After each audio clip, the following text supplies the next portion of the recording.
Hi everybody, all my followers, be welcome to another video. So, as per the title, the M5 broke down. Well, not quite, but let me take you through the ins and outs of what's going on. If you guys don't like to listen to me talking, just go skip the video or just jump forward and see what's going on, but you might miss some crucial information as of why I'm doing what I'm doing. So the background story, I'm not going to dwell too much, hopefully, but back in December, there's going to be a video for that. So by the time you watch this video, the other video, you've watched the other video, which was to me, which was for the battery replacement on the M5. So basically the battery was getting too low while the car was asleep. So basically what was happening was pretty much every time I would crank the car, the clock would reset, or the clock would be reset, which means to me while the car was off and locked and in sleep mode, some modules were getting, the battery was probably getting too low, and the KBM or KGM, there's no micro power control module on this car, so all those functions have been transferred into the KGB module or KBM module. It was switching stuff off. Either that or the voltage was getting too low when I was turning the ignition on. It was dropping too low and would reset the clock.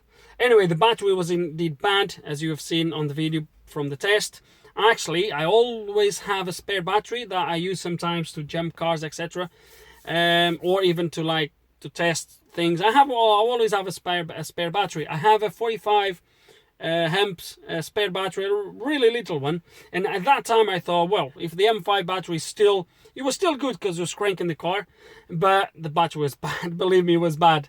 Anyway, got rid of the battery, new battery, and the car was fine until about UK went in lockdown. And I think the reason why is because up to then I was pretty much using the car every day for long journeys. I was going to work, not for long journeys, but I was taking the car to work quite often, etc., etc. So I never had an issue after that.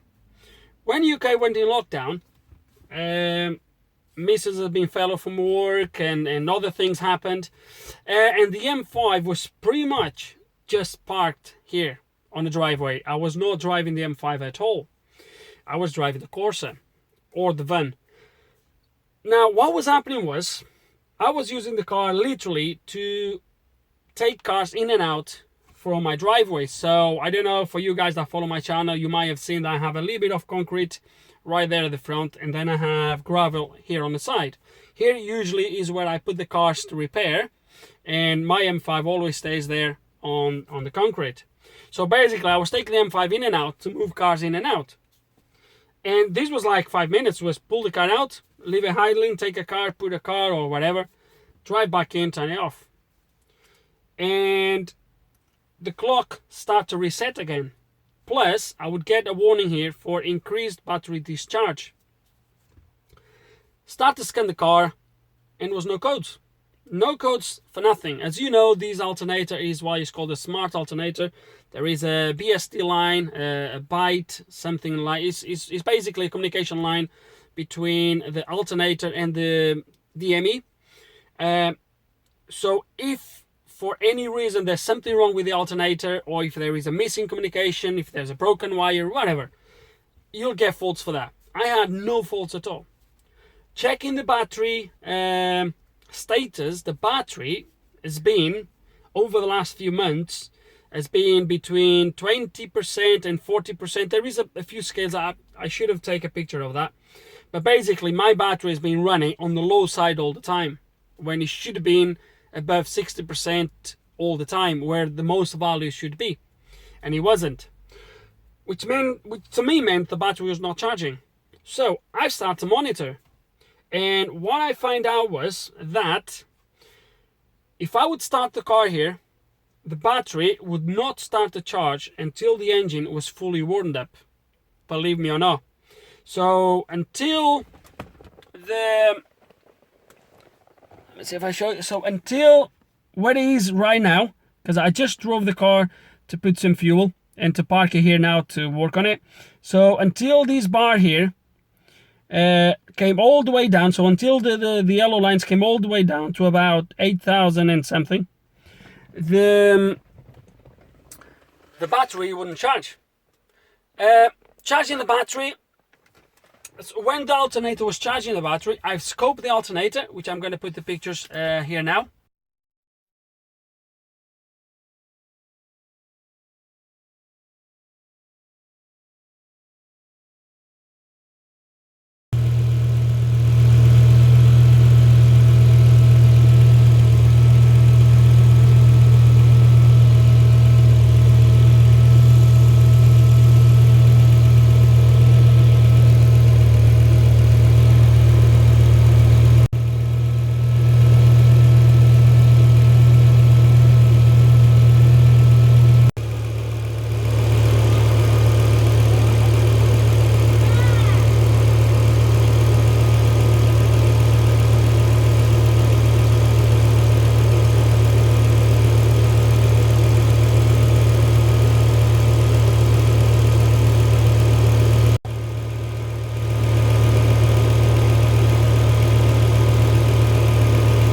See, all the wines look good, diodes look good, so when it's charging okay, but it doesn't start to charge until the car is fully warmed up. This was about maybe 2 months ago, maybe a month ago, when I first started to monitor more closely.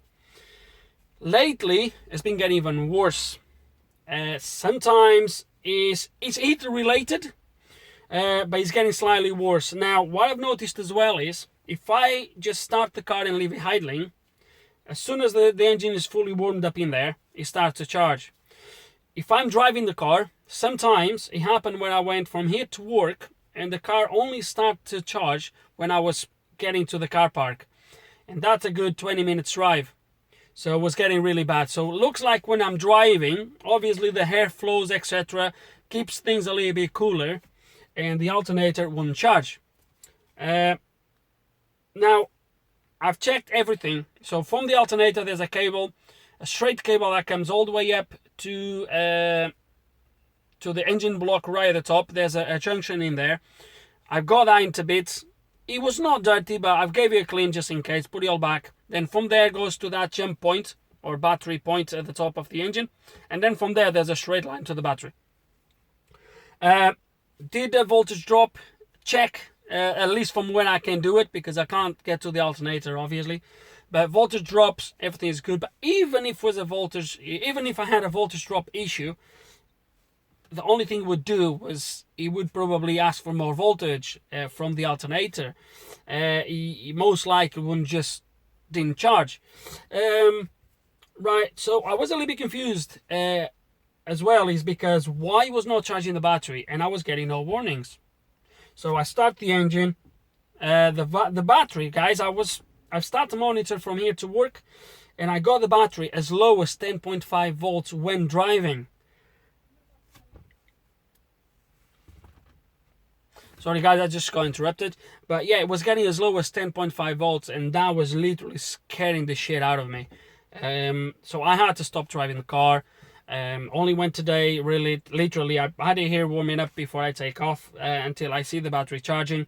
Went all the way to the to the petrol station, came back, parked here, and now all I'm going to do is I'm going to load the hidden menu for the voltage, and I'm going to start the engine just to see if I can kind of show you that the battery doesn't charge.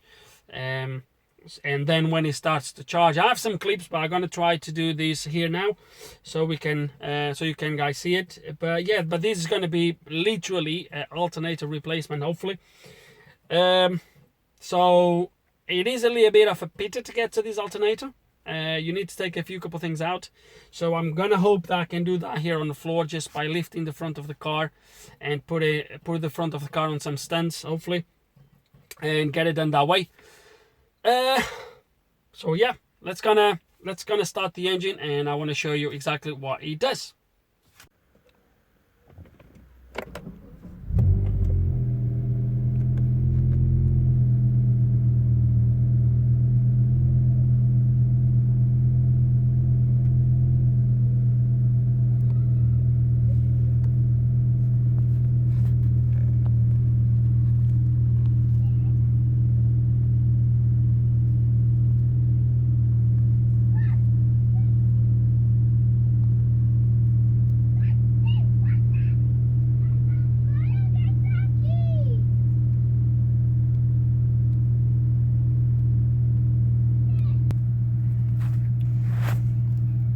So the car is now running for about, I don't know, maybe 5 minutes, and it's still doing that. 11.3 as you can see. So he's not charging the battery. Okay, someone is just parking a car in there for me to have a look, and I'll pull my one outside and still not charging. Okay, parked back inside the house and still not charging. And it's fully warmed up now, and either it's gonna start to charge very shortly. It's 11.2 volts now, and I have the HVAC off and etc. If I turn that on, it will drop even more. So as you can see, it should start to charge very shortly. I have a clip where I show the starting of the charge, but I'm gonna try to capture that here. By the way, oh, sorry about that. By the way, revving the engine makes no difference, as you can see.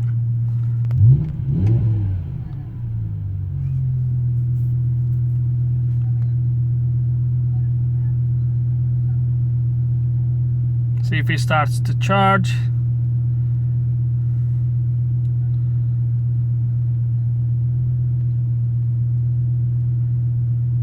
Usually the car changes the revs a little bit when it starts charging.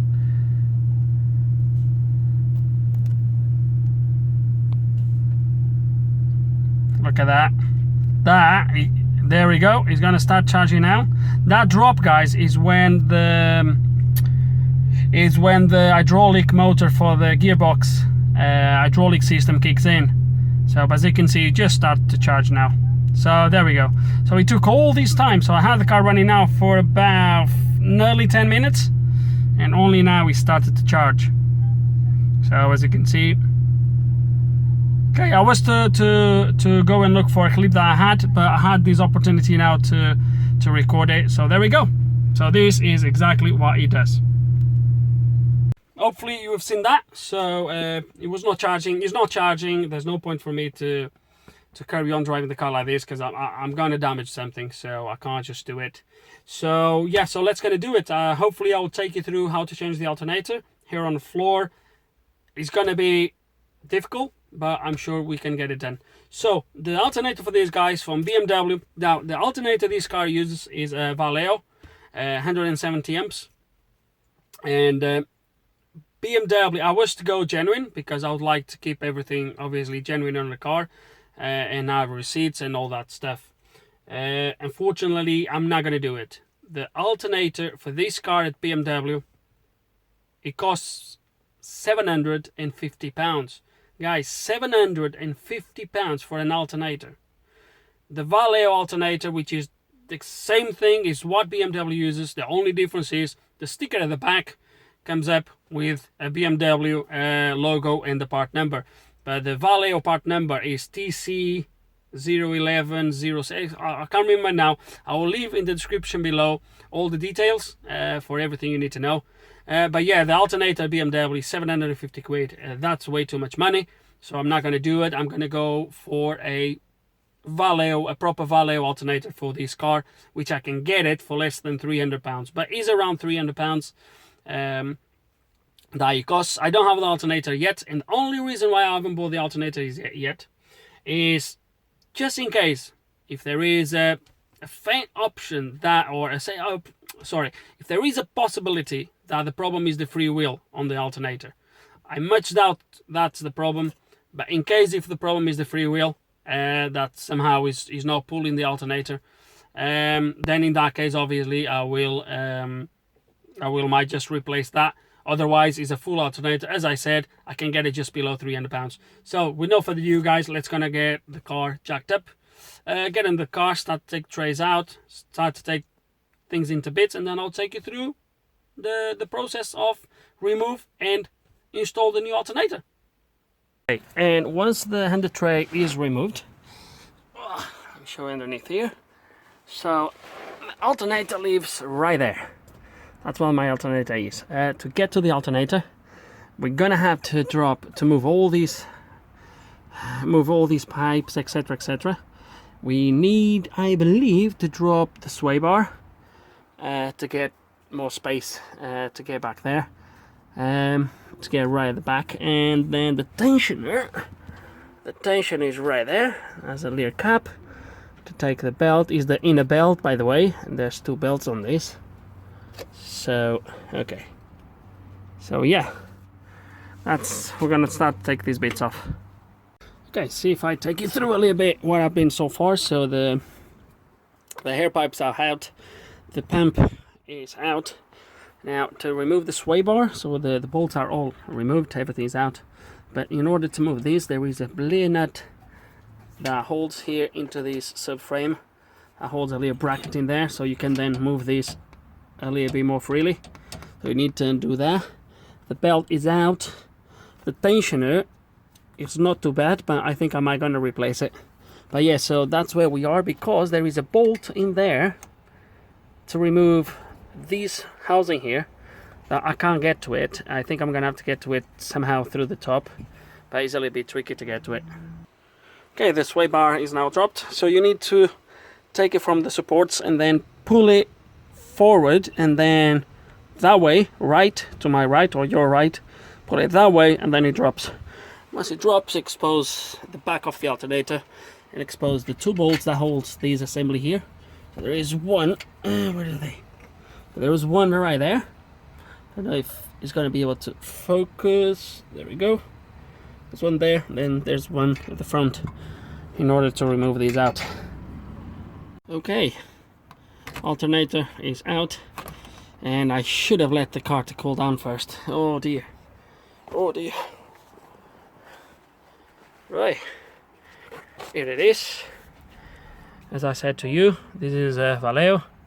This is the part number TG17C011, 170 amps. And as I said to you, 750 pounds at BMW, just below 300 pounds at Vallejo, exactly the same part number.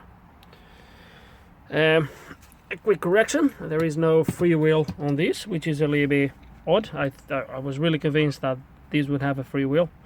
It doesn't, but is what it is. So yeah, it's gonna get a new one and put it back on.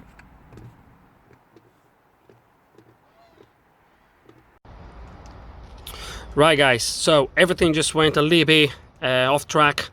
After the alternator spinning, I was supposed, or my plan was to put the new alternator and then fade out the old one and fade in the new one. Unfortunately guys, it's raining again. You might not be able to see it, but it's raining again. This is 3 or 4 days later. I'm in a kind of a deadline to get the car back, because I'm gonna need the car over the weekend.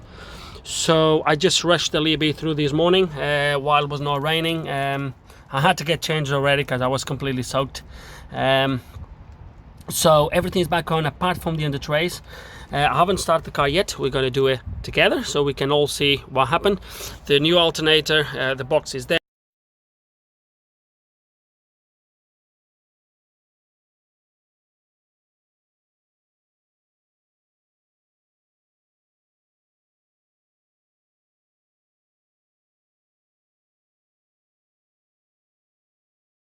The alternator is already in place. We're just gonna connect the battery because I haven't connected the battery yet. Oh. So let's gonna do it. Oh. So let's gonna put this battery connected again.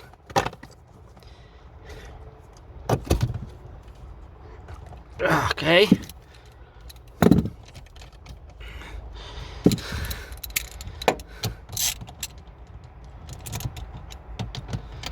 Oh dear, the weather is absolutely terrible.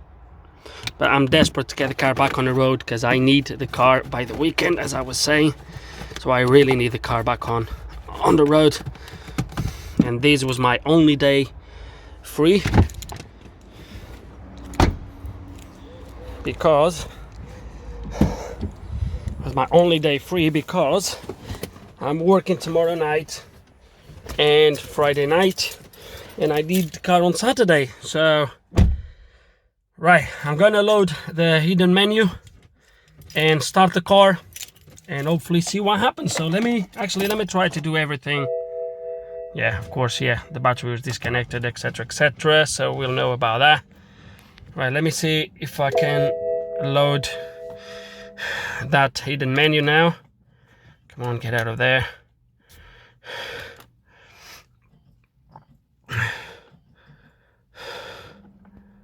Oh, come on, it's not that the menu that I want. Now you go off, you shut up. Try this again. And I'm recording with my S10 because the other phone is completely flat. Oh, come on. Why you not going there?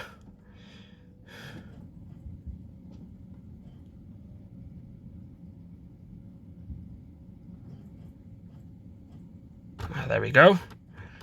Okay, number 19. My code is 20.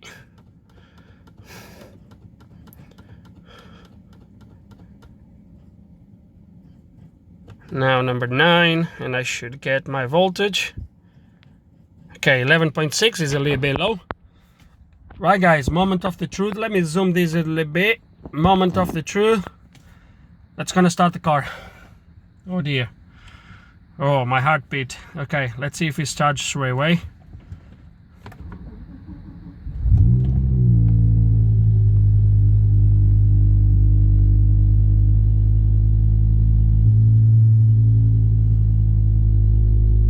There we go. Oh, beautiful.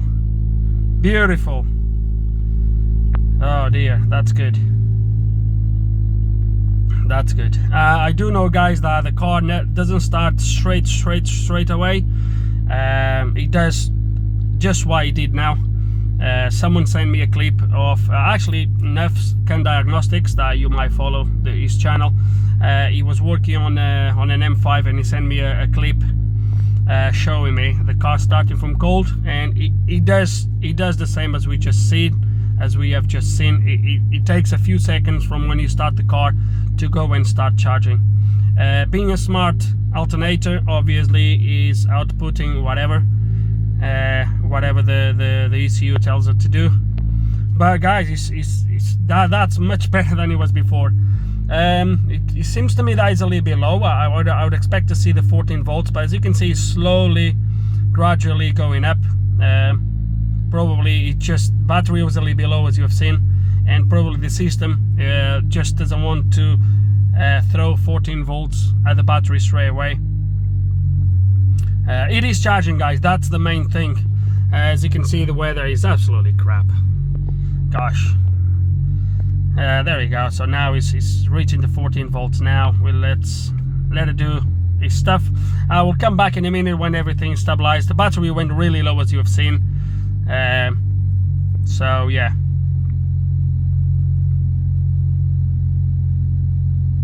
Oh, I'm so happy. I'm so happy that the problem was the alternator.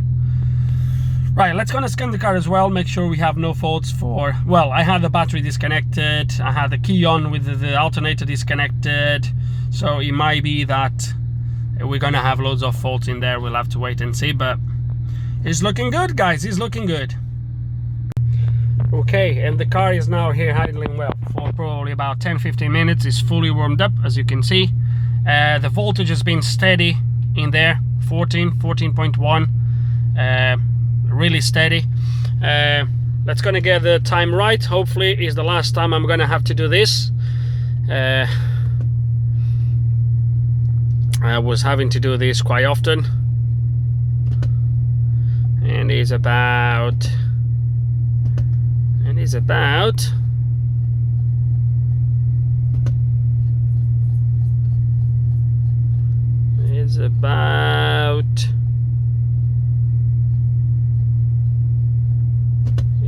that 11:31 in the morning.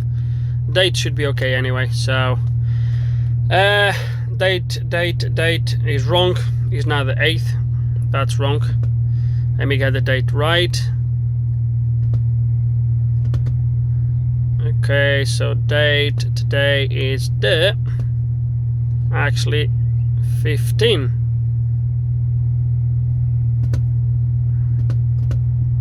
Correct. Now it's correct. So I've just scanned the car on a auto scan. Let me go back to this. Okay, so I just scanned the car. There is a few modules with faults. I'm not going to go through most of them. I will just go engine mainly, because it's what helps controlling the actually battery charging system, or is what controls the battery charging.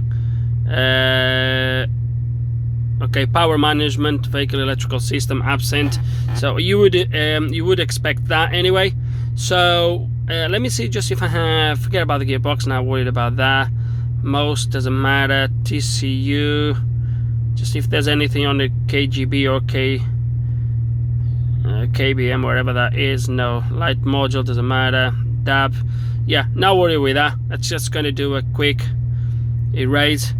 And I think, guys, it's about that really. I think it's about it. It's erasing. Let's see if it erases okay. Yeah, that's fine, no faults. Oh, did I cancel it? No, I didn't.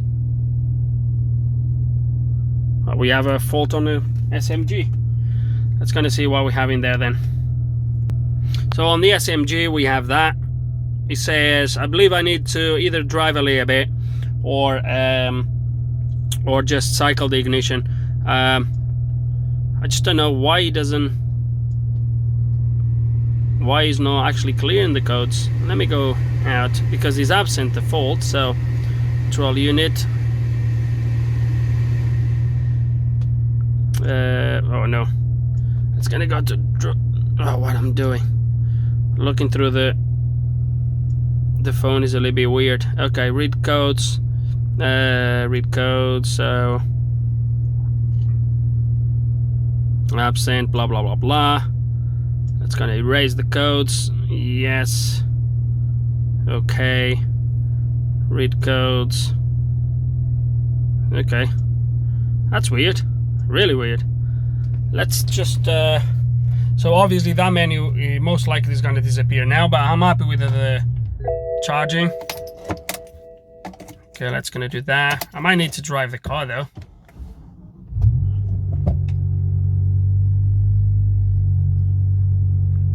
The service to you guys is the oil, for you guys interested, because I have oh crap, I should have done something different. Because if you guys follow my channel, you've seen I've changed for how long I want the oil to be inside the engine, and the car is just asking for the oil to be changed again. Okay, so it had to be with the engine off, which makes sense. So no codes detected now, and the car was the only module that came back with faults. So the car is absolutely fault free now. What I'm gonna do, I'm gonna start the car again,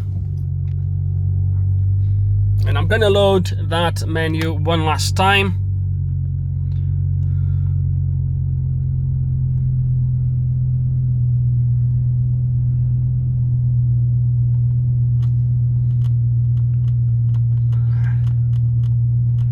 And it's not zooming very well, but we'll zoom later on.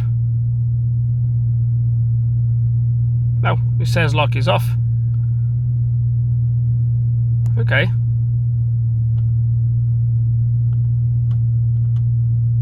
Ah, damn it. No, I need to... Ah, there we go. Ah, crap.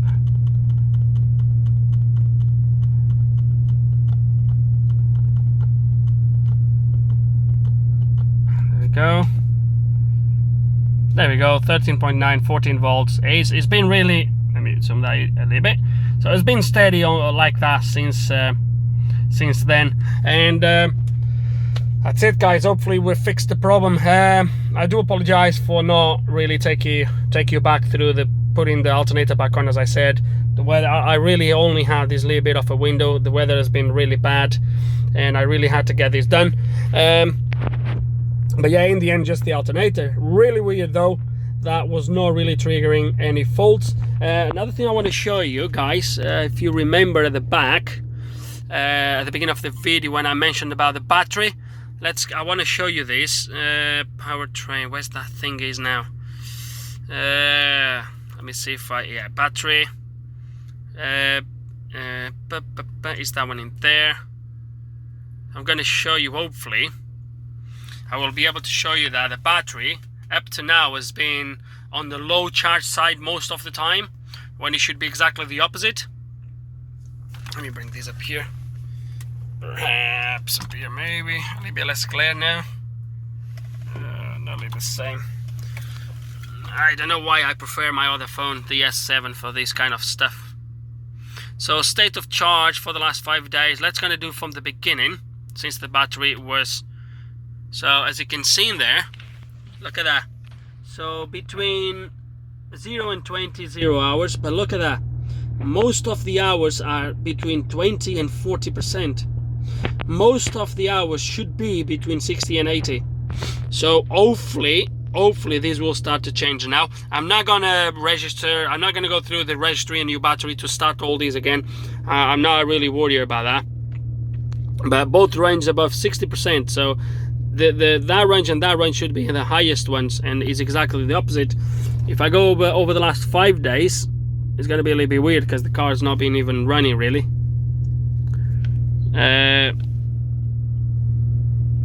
Okay, oh yeah, of course, battery is this case, you can't even determine how the battery was over the last 5 days because the battery has been disconnected, etc. But as you can see there, my battery, my state of charge, it was bad. It was really bad. So hopefully these hours now will start to move towards the 2 last ones, which will be where it should be all the time.